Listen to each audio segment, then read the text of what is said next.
Gestation. Before I formed you in the womb, I knew you. Jeremiah 1:5. Jordan. Pink. Stupid happy color. Of petunias in spring and ribbons for little girl hair. She clutched her abdomen, pantomimed ripping it out. Why was she the one being punished? The one on the butcher block? Because she was a woman, she was the one sitting on the toilet, catching pee between her legs with a piece of cardboard like a moron. 2 minutes later, nothing. Waited some more, waved it around like a glow stick. Finally, a faint line. Stupid, happy pink. Lucy. She was stupid happy, like she had accomplished a miracle. She rubbed the still flat surface, allowing the glow to fill her. What had she done to deserve this? Good stuff didn't happen to her. Bad stuff either. Rather, only the ho-hum. Regular, everyday, normal stuff usually. Now this, on the first try. While some others she knew tried and yearned and cried, she had it bestowed on her. Life. Nadine. Her life was over. The first time she threw up, she thought it was the fries and gravy. Yet took chances for sure at the school cafeteria. It was the third time before she figured something was wrong. By the time she got back to class, she was lightheaded. She sat at her desk, stunned by the thought, the knowledge. Health class was useful after all. If she ran out of class and went home, her teacher would think she was dodging the test. And her mom, her dad. No way, she could tell them. No way. If she stayed, she would throw up at her seat. She ran. Jordan. She ran with particular zeal that day, feet lockstep with her thoughts. It would be easy to fix the problem. Thumb the number, wait for bored voice, answer bored questions. 8, maybe 9 weeks? What else was there to know? It would be short, in hushed tones, to protect client confidentiality, of course. Still, it was a pain. She had meetings all week. Wait around on the weekend for the furnace guy, whenever he decided to show up. Then, out of town again on business. It would have to wait. She had a life, after all. Lucy. She'd have no life when she became a parent, everyone said. She didn't care. She wondered whether it would be a boy or a girl. She couldn't imagine a girl for some reason, although she wanted one. Then again, she couldn't imagine a boy either. She tried harder, pictured braiding hair or throwing a ball. She stopped, afraid that if she tried too hard to imagine, she would jinx it. So she let her mind go blank, out of radar. Nadine. Flying below radar would be tricky if she allowed it to go too long. Her best friend told her to get a test at the drugstore. My mom did it, it's easy. But she didn't need a test. She knew. It had been their second time. The first time they'd used a condom, but then it took too long. He was clumsy at it. She knew they were taking chances. But could it be so easy? Making a whole human being? She heard of it happening to others, but never actually knew anyone. She wished she had insisted, especially that last time, right after her period. Jordan. She had to do it. Period. But something kept popping up. Covering for a sick colleague, car tune-up overdue, and the thought of going through with it. She imagined it to be like painting by numbers. Go here, do this first, do that second. Steps seemingly simple, but maddening nonetheless. Always took longer than anticipated. The end product? One-dimensional, forgettable. She tried to clear her mind, let it go blank. There was nothing to understand. Just quit stalling. Lucy. She stalled, staring up at the tin of tuna, high on the top shelf. It was all silly superstitions. Blame it on her mother. Don't squat, or it will fall out. Don't raise your arms above your head, or what? Just don't. So how was she going to navigate the kitchen cupboards? Get a ladder every time? If it was a boy, she'd carry high and narrow. If a girl, low and wide. She told her mother that if she wanted to know the sex, all she had to do was ask, is it a boy or a girl? No, don't do that. 100 years of bad luck. The technician told her with an enigmatic smile, ask your doctor. She would have, had she not seen the screen. A boy. Nadine. He was just a boy. A nice one, but just a boy. He wouldn't know what to do. Oh God, I'm sorry. Please help me. The more she thought about it, the more certain she became. She would never tell her boyfriend. Boyfriend? Was that what he was? She wasn't sure. It was never official. He was always hanging around, but they were never lovey-dovey, hand-holding official. So why would she tell him? He might shrug or freak out. The last thing she needed was someone to freak out on her. She was freaked out enough all by herself. She would tell no one, not even her best friend. She'd tell her the test came back negative. The fewer who knew, the better. But she needed to tell someone. Needed to. She called the number. Jordan. The number flashed on her phone. Her boss. She smiled. A raise was coming. She had had an epic meeting with the client. Well-deserved kudos from her boss, so much so that she would be sent to Tokyo to open up their new office. She was relieved that she had no more morning sickness. That was relatively easy. Lucky for her, it didn't show either. Easy to get on with her day. Tokyo. 2 weeks, tops. Then she'd be back. Then she'd look after it. Lucy. She would look after him, no matter what anyone said. One day, he would be out in the world creating heaven or havoc. It was all up to her. The thought rushed her, forging a path of such prescient clarity that she watched it unfold before her eyes like a mini-series. She felt something rising from within. Courage, determination. She could hear it, feel its rumbling. But it wasn't her, rather the one inside her, rolling around, trying to crawl his way out. She placed her hand on the bump and calmed him. Nadine. She tried to remain calm. Think. She could bus it there, but who would take her home afterward? Would she be home in time for dinner? What would she say to her mom? That she was doing homework at her friend's after school. It would have to be someone her mom didn't know, a new friend, so there'd be no moms talking to each other. How long would it take to recover? How much school would she miss? Exams were coming up. Maybe she should wait till after. But her jeans were getting tight. How did that happen so fast? No bump yet, but her clothes weren't fitting the same either. What was happening to her body? She thought she noticed her English teacher looking at her funny. Asked her if she was all right. Yep. She'd said it too fast. Then nearly ran out of class, imagining she was being chased, to be interrogated. But no one was chasing her. Jordan. Frigid water chased her out of the shower. Damn condo plumbing. Didn't those maintenance fees pay for all that?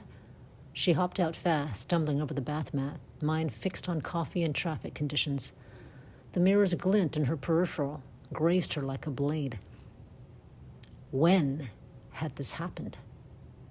Impossible. She stood sideways, tried to hold in her gut, but it defied her, mocked her. What had she done? How had she let it go this far? She bit down on her lip. She would not cry. She was a grown-up. She would deal with this. No, she would not cry. Instead, she screamed. Screamed until she thought people outside could hear. Lucy. Her stomach screamed so loud she thought people could hear. She'd just eaten. Why was she always so hungry? She couldn't say she loved being pregnant.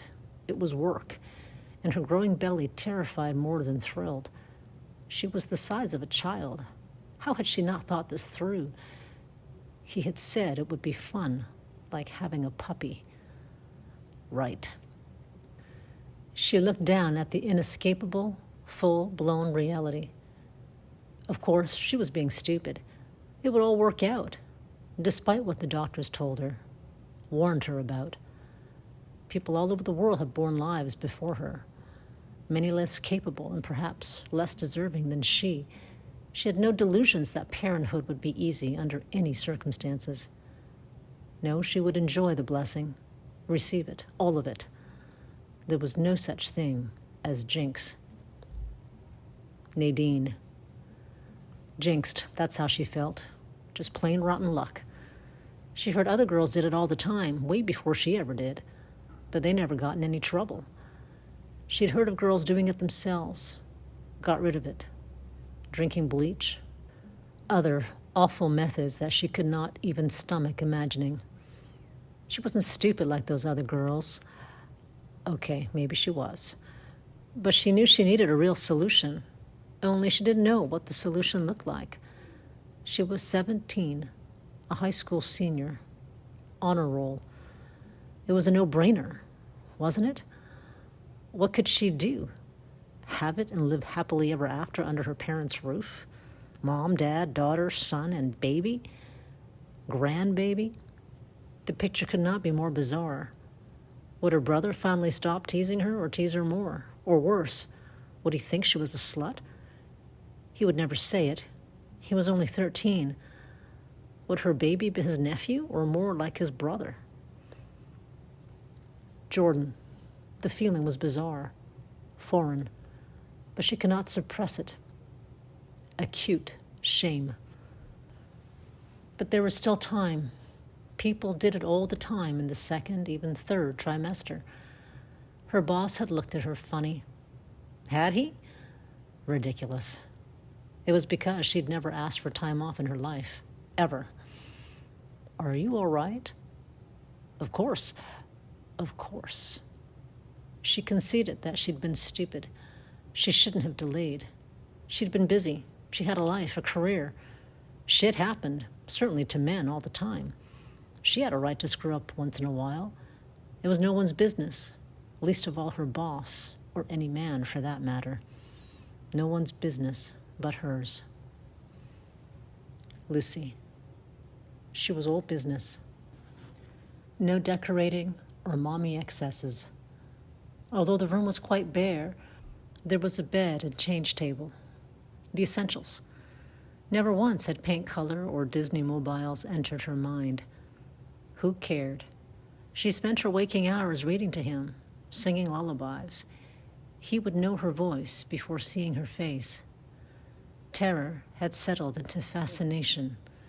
She was intrigued by the increasing firmness of her belly, the way her skin stretched perfectly over the bump like a clean canvas. A life would soon be drawn, in only a few months. It blew her mind.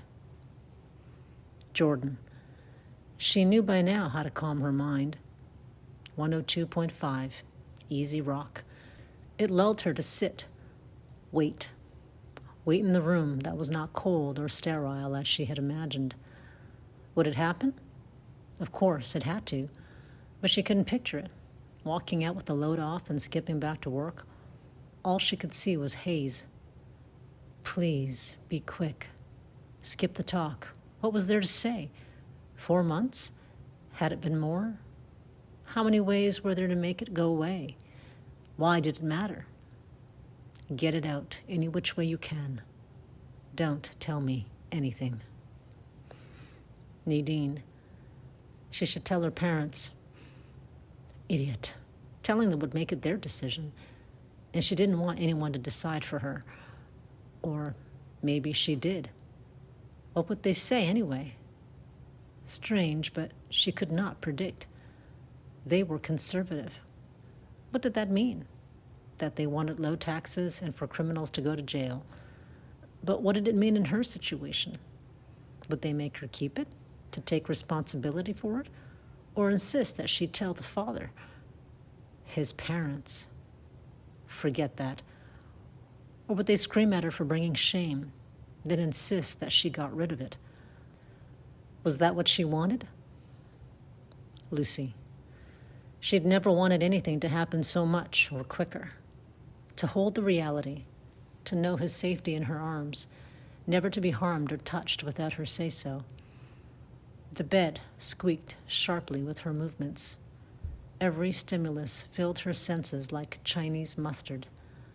The 10 o'clock anchor's razor-sharp articulation, the slap of November sleet on the windows, sour heat bubbling high from her abdomen, acid reflux. The tightening in her abdomen began to increase in intensity and frequency. Would it go away like in previous times? She tried to focus on her book, but she couldn't think. Terror was returning. She imagined it would tear her in two. Then another wave, like a giant invisible elastic band pulling her back against the bed's headboard. Warmth flowed all around her, soaking the mattress. Water. Jordan. Should she ask for water? She was so thirsty. The voice had a calm stillness, soothing.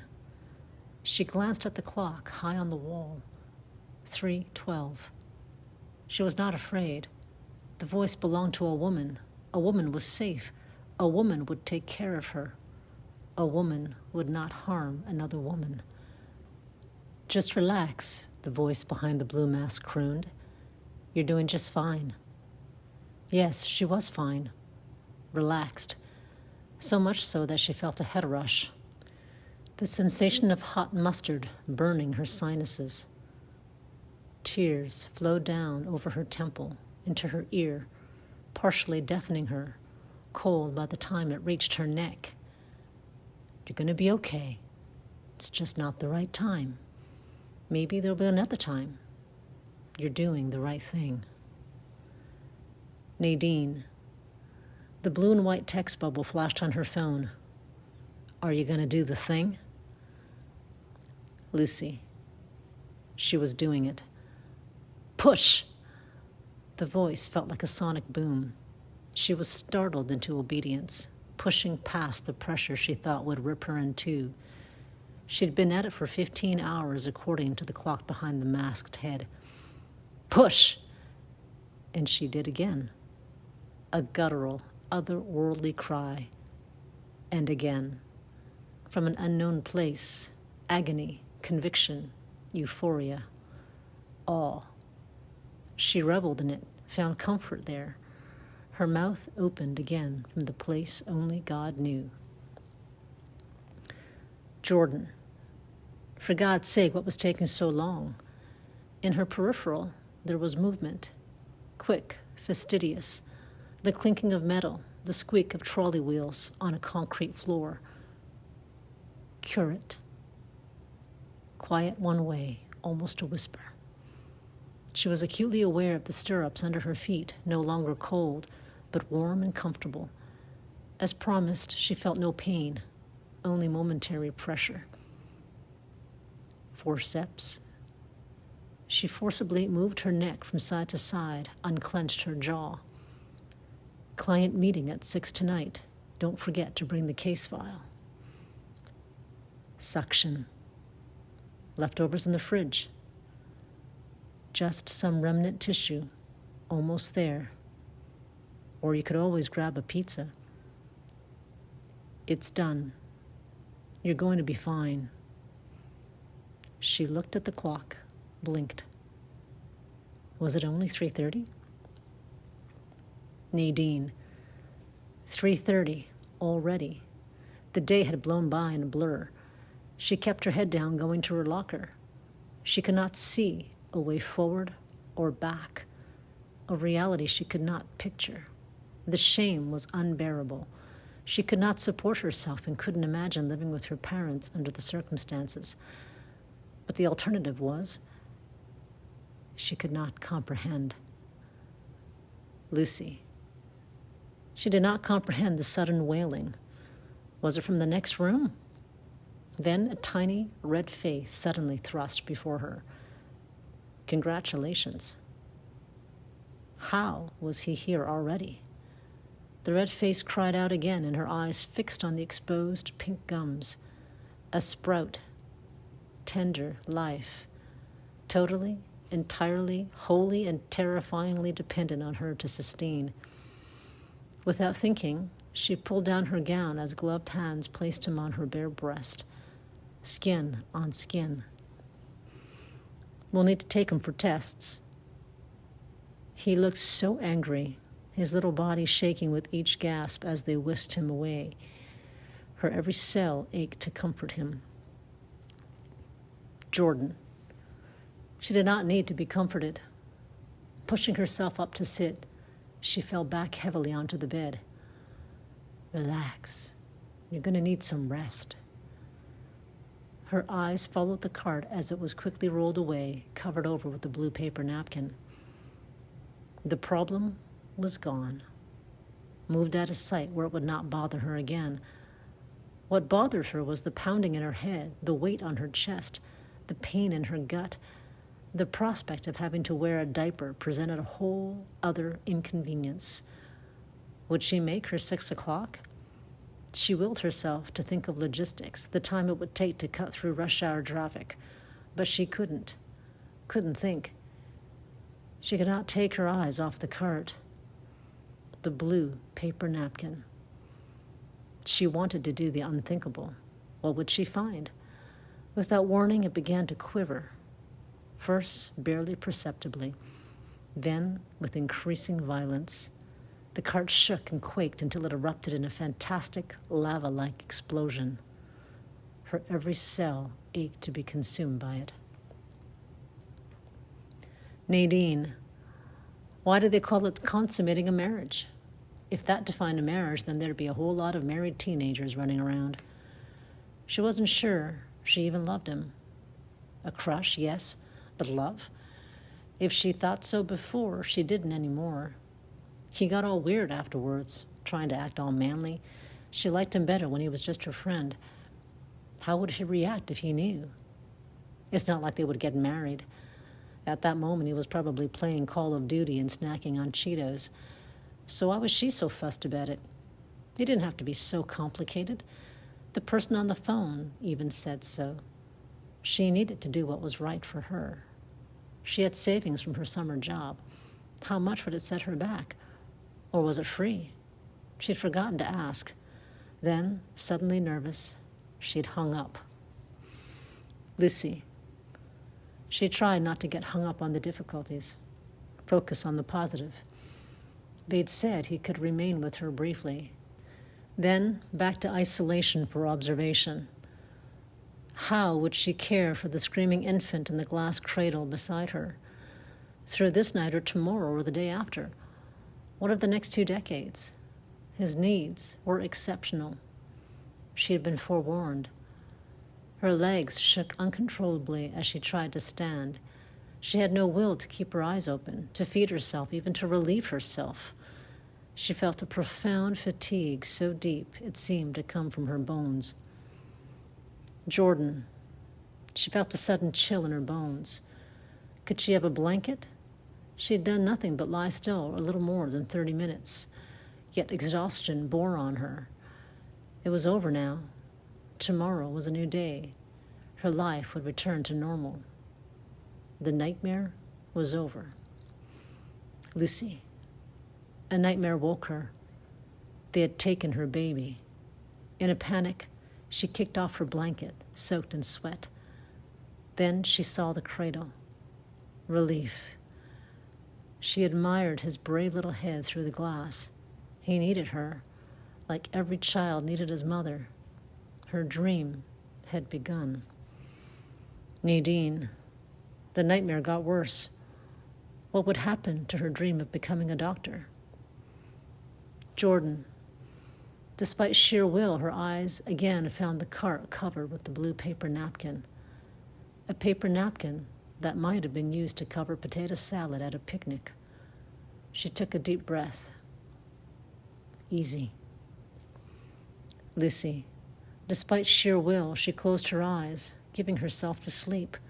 When she opened them again, he was making sucking motions with his tiny lips as he slept, his head covered by a blue hospital cap. She took a deep breath. It would not be easy. Nadine. Sheer will could not undo what was already done. She took a deep breath. Why couldn't life be easy? Jordan. The cart was intact once more. No more trembling. It was still. No big deal. People do it all the time. Lucy.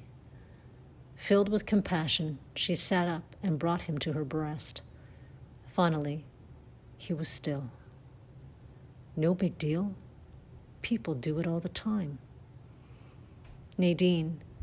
She felt utterly alone. In the stillness, she prayed. No big deal. People do it all the time. Jordan. She closed her eyes. She did not want to open them again.